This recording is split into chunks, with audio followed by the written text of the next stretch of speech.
Hello everybody, back here again for our vlog a day, and today is Sunday the 3rd, and today was a lovely gorgeous day outside. Beautiful weather, a little bit of wind here and there and whatnot, but overall beautiful temperatures.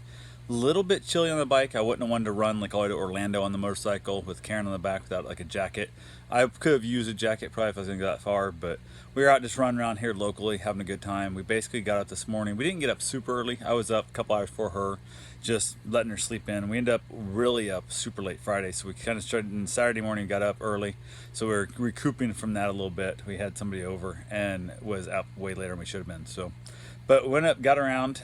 Basically, it's kind of chilled out a little bit. Decided I was going to go for a motorcycle ride and just ride around. Didn't have any real plans. I thought, well, there's a couple yard sales. I think I saw a sign that said it's still open on Sunday when I was out doing my bike rides and runs and stuff. So I thought, well, I'll go check them out. So we ended up over a couple yard sales. Nothing we couldn't live without and whatnot there. Ended up heading down towards Beachside. I wasn't really sure where I was going. I was just riding and stumbled into and saw a beautiful house with an open house sign that started in like 14 minutes. We went down to the park, hung out there. They have a bunch of flags honoring people. You can basically sign up and pay. I'm not sure what it costs, but you can notify them for next year. And I guess they leave them up all the month of November down here in the park, and they have your name on them and stuff. I'm not sure if it's just for soldiers that have passed. I'm not sure if it's people who can still be alive and you still want to honor them with a flag, or I was like, hey, thank you for your service, or if it's anybody, if it's just non-service members too. I don't know what it is. I didn't look into it that much, but it was really kind of neat. Looked kind of cool. They had a handful of flags out there, so that was interesting. Talked to a few fishermen and stuff, just kind of walking around. Had a good time with that, walking on the pier. Tons of current. The tide was going in and out.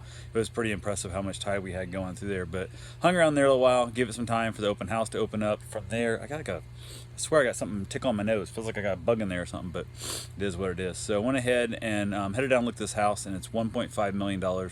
Nothing we're in the market for, but we wanted to check it out. And a lot of times we'll find really cool things that we like, the way they do this, the way they do that, and then we're like, hey, we'll put that in our Rolodex, so if we ever build a house or if we ever try to design a house, then we'll know kind of a little more of what we want to do with it and whatnot. And this thing had amazing, gorgeous, high-end appliances. It had Viking stoves and ice makers and grills, and the guy said there was $75,000 worth of just appliances in the house. It was a gorgeous place. A lot of really cool things. There was one of the windows that has like the center seamless window, which is what my ex-wife wanted to put in the kitchen when we were looking at designing and building our house. And it was a $15,000 window, and this one's quite a bit bigger, and it was many years later.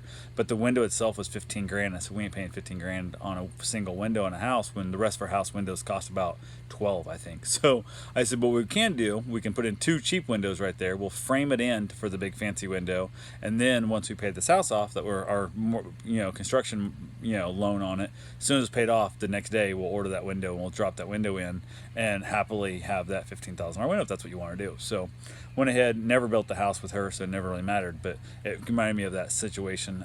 Beautiful patio out back, tiny little pool that also was like a jacuzzi, more of a soaking tub, not really jets, but it had a gas heater, so it was like a giant hot tub or a tiny pool, and he called it a spool.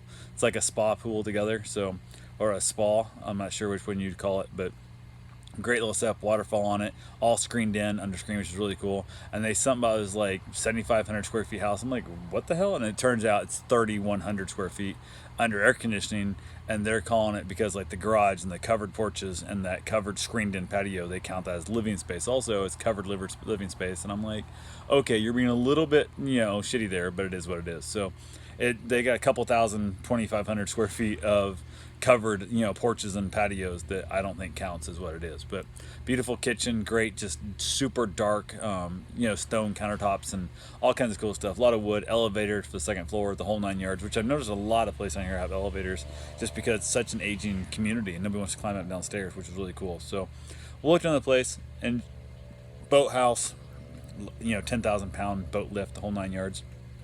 Wasn't over. There was things we would have changed. It was beautiful. We would have taken it, but there's a lot of things I wouldn't have done the layout that way. But it was very well set up for entertaining stuff. You could have had a lot of people coming through. Easy flow. The whole 9 yards was good there. I liked it. So from there, I went down, looked at a couple other houses. Ended up looking like five or six. I think it was five houses. I think it was something like that stuff. Looked at that one at 1.5. The next one was 1.35. I think it was. So 1. $1,350,000. And again, nothing we would buy, but we were discussing which one of the two we'd want. And this one had a much better dock. I liked its dock way better, much better yard, single story, which I didn't like as much. I like the second story. So if you do have people spend the night, you can basically, your whole entire floor away. So you have like your own floor, it feels like your own place. It's kind of a little more of a quiet zone. So if they're making noise downstairs, you're not interrupting them, or vice versa. That was something I didn't like. And no covered screen patio out back. There was covered like deck area, and then a beautiful deck, beautiful pool, a little bigger, nicer looking pool, and a separate hot tub spa that water flowed into the pool itself, which was really kind of cool. Much better yard, much better view. A little farther away from like the parks and stuff right there, just a little bit farther away from the art shows and the noises and the churches and the parking lots on Sunday being overpacked and all that fun stuff. So, and bigger yard for being able to park my camper and that kind of stuff, and the boat and that kind of thing in there. And so that was I like the idea of that a lot. So it was there. Just again, we're not in the $1.35 million range either. So, but then from there, went on down and looked at a house actually on the water, because both these were on the opposite side of the road from their docks. So you had to cross the road to get to the dock, which is not that big a deal, but which is kind of the way it sets, the way the land is right there. Went on down farther away from the parks and ended up looking at a beautiful house. It's actually on the water, so you can walk out your backyard, walk straight to the intercoastal, and never cross the street, which is really, really nice, especially if you have children and you want to be able to run back and forth, or even like with my dog, he can get out, he can run down to the intercoastal, splash on the water a little bit, come back up, and no cars to worry about. So that there was a big plus. And this one was $679, $639, something like that. A possibility. It's like, it was nice, but it was built in 77, I think. Had a lot of things that need updated and stuff. It was not what we want, but it was a nice place. Then her husband was showing a place on down the road, went down, looked at it, more on the canal, and it was $150,000 less, and nice setup, built in 99, so it was $529, whatever it was. And it's a nice place, but again, for that price, it's just it. I don't want to be on a canal. I like the idea, but when I saw the house for 150 grand or more with the beautiful view, as opposed to this one, not a beautiful view, just looking across the canal, I don't think I'd want the canal. I think I want some kind of view of water itself, not just a shit house across the road. Which is a very beautiful house across the road too, across the canal and stuff, but not much of a yard in this one at all. Although next door was a giant, humongous Morton building that they made a guy put up because he wanted to put a sailboat there. In order, I guess, to buy the lot and put a boat there, you have to have a structure. So he put up a big old shed. So I'm going to try and find who owns that and see if I can't maybe rent the shed. And if we were to buy that place, I would have definitely been all over that guy to try and rent that shed into a shop and pay his, electric bill, his, to keep his slip going and stuff for his sailboat, and trade for rent in lieu of that in the whole 9 yards. So who knows? I might have even tried to buy the property off him and then just let him rent that space from me for free forever in the process for his sailboat right there, as long as he was alive still. So, but who knows? We'll see what happens there. But and then we looked at, it was just beautiful places. That's pretty much, we killed a good chunk of our day doing that. We didn't have much else going on. It's kind of a lazy day. Enjoyed ourselves quite a bit. Ended up coming back home. Was going to run out to Walmart, but there was enough stuff Karen wanted to get that I didn't want to get it all on the motorcycle. So we dropped the bike off, grabbed the car, headed out. Ran out to Walmart real quick, got our shopping done. Really nothing major, just kind of simple stuff. Grabbed a bunch of things we needed.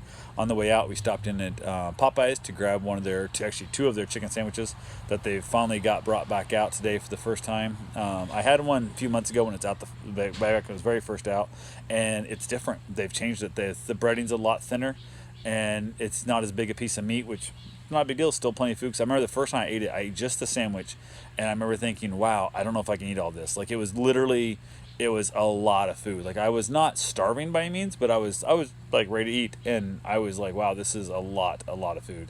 And today we had, she got a sandwich, the combo with the mac and cheese and the drink, and I got just the sandwich. And we got home and stuff and went hang. I had like a hard boiled or deviled egg with it and stuff, a couple of things, and I was like, okay, I could eat this by myself. Like, I didn't have any fear that I was going to be overstuffed eating the sandwich. So not as impressed as I was the first time. I've never had Chick-fil-A, so I don't know if Chick-fil-A is better or not, but it was pretty smart of Popeyes to bring it out on Sunday when Chick-fil-A is closed. So if you want a chicken sandwich between the two, you can't, which is a little bit dumb, you can't go compare them. You can't drive across the street, you grab your Chick-fil-A and compare them side by side instantaneously, but it is what it is. So there was like 3 cars ahead of us, but they were making us go pretty slow. I think they were kind of slowing us down, trying to create a line to make it a little more of a fervor, to make people think that it was a really big deal. Because there was, like I said, I pulled up, there was 1 car in line, it rolled through. The next car, they made him wait like 5 minutes to order, and I was like, oh, that's weird as hell. And then he ordered and he drove through, and then I rolled up to get my order in, and made me wait about 5 minutes to order. And I'm like, really, people, like, what the hell? So I think they were trying to create fervor for a sandwich that nobody really cared about today, or at least not over here in New Smyrna area. So we'll see what happens. I don't care if I go again. I get it if I was on the road. I would happily buy one again, but I'm not going to drive them away. I'm not going to drive like 20 miles on the way to get one. I probably would have driven 5 miles away for the original that I had, like I said, a few months ago when it first came out. I think it was a better sandwich, and I think I liked it better, so I would have driven all the way there, but not this one. This would be, it's not more than a Wendy's, spicy chicken sandwich stuff. It's a little bit bigger and stuff, but it's not that great. So it is what it is. We got back here at the house, got everything put away and stuff. Basically got the chicken sandwich down when I'm going to get my run in. Came back, kind of chilled out, watched some Netflix, and kind of made it a lazy evening. Ended up out here in the patio, had myself a wonderful cigar. Karen hung out here for a couple times with the daylight saving thing, so it kind of threw us off the whole darkness and all that fun stuff that comes with it. So we got that done, wrapped up. She headed into bed. I came in, we watched some TV in there, and crashed out and called it a night. So that's all I got for right now. I'll talk to you guys tomorrow. Have yourself a safe, wonderful day. Thanks for watching.